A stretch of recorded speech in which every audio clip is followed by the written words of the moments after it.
Hello friends, Radhe Radhe, जय श्री कृष्णा। एक बार फिर से मैं विनीता आप सभी का स्वागत करती हूँ अपने चैनल ब्लॉग विद विनीता में।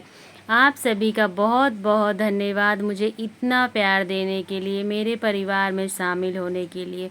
तो फ्रेंड्स, आइए हम जानते हैं कि वट सावित्री की जब पूजा हम घर पर करते हैं तो उसकी सामान का, चौकी का कब हिलाएंगे और सभी सामानों का हम क्या करेंगे।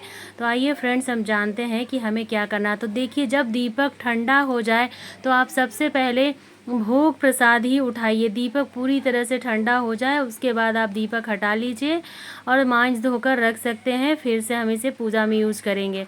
तो सबसे पहले हम भोग प्रसाद उठाएंगे ले और उठाकर अपने पति की पूजा करते हैं तो उसमें भोग प्रसाद दे देते हैं। पूजा करने के बाद ही हमें होता है घर के सभी सदस्यों में हम प्रसाद बांट देंगे। तो इस तरह से हम सबसे पहले भोग प्रसाद उठाएंगे।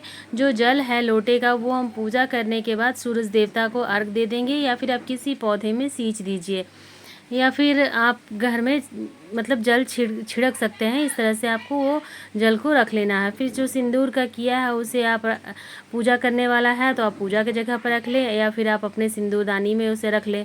जो भी भोग प्रसाद हमने माता को चढ़ाया था इसे भी हम प्रसाद के रूप में ग्रहण कर लेंगे, और कुछ चीज़ें हम दान के लिए भी रख देंगे। जो दान की सामग्री होती है वो रख देंगे। तो वो सभी चीज़ें हम अच्छे से चुनकर, इसमें कोई भी चीज़ हमें मतलब वेस्ट करने की ज़रूरत नहीं है, सभी चीज़ें आप घर में यूज़ कर सकते हैं। तो इस तरह से जो बर का पत्ता है इसे भी हम इकट्ठा करेंगे। पान हम अपने पति को खिला देंगे, यदि मीठा पान है तो दे देंगे।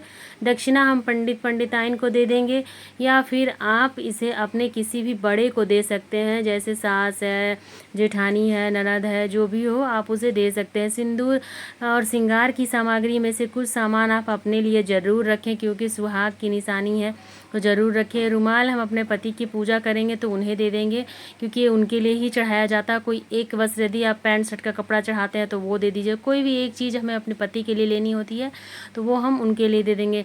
साड़ी या तो आप पंडिताइन को दान कर दीजिए, या फिर किसी भी बड़े को दे दीजिए। जो चुंदरी है उसे हम देखिए, जो हम गौरा माता को चुंदरी चढ़ाए थे इसे आप अपने सिंधोरे में रख लीजिए, मतलब सिंधोरा बांध कर रख सकते हैं, या फिर घर में सुहाग के रूप में रख सकते हैं, या फिर किसी भी गौरी माता मंदिर में आप दान कर सकते हैं। वहाँ माता की जब प्रतिदिन चुंदरी बदली जाती है तो उसमें यूज हो जाती है।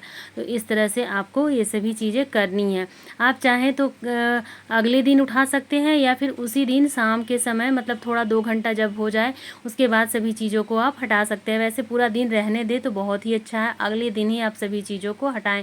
केवल भोग प्रसाद उठा लें, बाकी शाम को भी आप दीपक वगैरह जलाएं, और अगले दिन ही ये सभी चीज़ों को आपको हटाना है। इसके बाद देखिए, जो जनेऊ है उसे भी हम मंदिर में दान कर देंगे। यदि आपके घर में कोई जनेऊ पहनता है तो ठीक है, नहीं पहनता है तो मंदिर में दान कर दीजिए। जो भी फूल इकट्ठा है सभी को हम अच्छे से इकट्ठा करेंगे। जो भी प्रसाद स्वरूप है इधर उधर रह जाता है उसे भी हम रख लेंगे, खाने के लिए ही यूज़ करेंगे, फेंकेंगे नहीं कहीं भी। इस तरह से हम करते हैं। जो दीपक है उसे तो हमने पहले ही बताया, मांझ धोकर यूज़ कर लेंगे। शाम को फिर से हम यहाँ पे दीपक जलाएंगे। जहाँ भी आप पूजा करते हैं दीपक जलाइए। यदि घर में करते हैं मंदिर तो दोबारा जाना पॉसिबल नहीं होता है तो आप फिर से जा सकते हैं। इसके बाद देखिए, जो ये वृक्ष है ना, इसे या तो आप गौ माता को दे दीजिए, गौ माता अगर खाती हैं तो खा लेंगी, या फिर कोई भी जानवर यदि इसे खाते हैं तो खा लेंगे। और गौरी माता और गणेश जी जो है इन्हें हम विसर्जन कर देंगे। तो आप एक बड़े से पात्र में जल लीजिए और जल में थोड़ा सा फूल अक्षर डालकर विसर्जन कर दीजिए। जब मिट्टी पूरी तरह से घुल जाए तो गमले में डाल दीजिए। तुलसी के पौधे को छोड़कर बाकी सभी गमले में आप इसे डाल सकते हैं। फिर जो भी कलश के ऊपर हमने रखा है, जो पत्ते रखे हैं, उसे भी हम इकट्ठा कर लेंगे और कोई भी पवित्र नदी में विसर्जन कर देंगे, या फिर किसी भी गमले में डाल दीजिए। बहुत जल्दी गल के खाद बन जाएगा। और जो लोटे का जल है ना, जो कलश का जल है, इसे हम पूरे घर में छीटेंगे।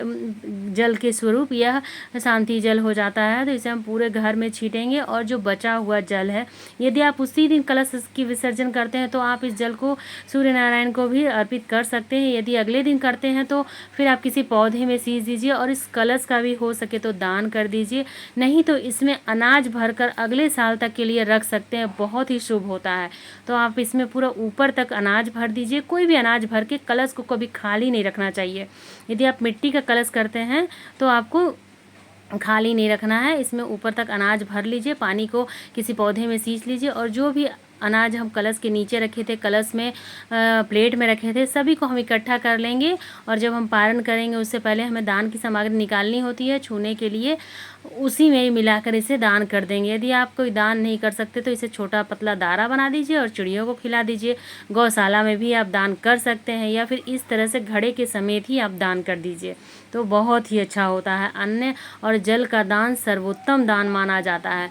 इसके बाद देखिए, जहाँ हमने गेरू लगाया था इसे हम साफ़ कर लेंगे, पोंछ लेंगे और उसके बाद हम इस शुद्धि कर लेंगे। इस तरह से हम वट सावित्री पूजा में यूज़ किए गए सभी सामानों का सदुपयोग करेंगे। और उसे कैसे हटाएंगे, मैंने बहुत ही आसान तरीका आपको बताया है। आप किस शहर से हैं और कहाँ से मेरा वीडियो देखते हैं, मुझे कमेंट करके ज़रूर बताइएगा। वीडियो अच्छा लगे तो लाइक कीजिएगा, सब्सक्राइब कीजिएगा और मेरे चैनल पर बने रहिएगा। आप लोगों का बहुत बहुत धन्यवाद। माता करे कि हम सभी के सुहाग को लंबी उम्र दे। वट सावित्री व्रत की सभी सुहागन महिलाओं को मेरे तरफ से एक बार फिर से धन्यवाद।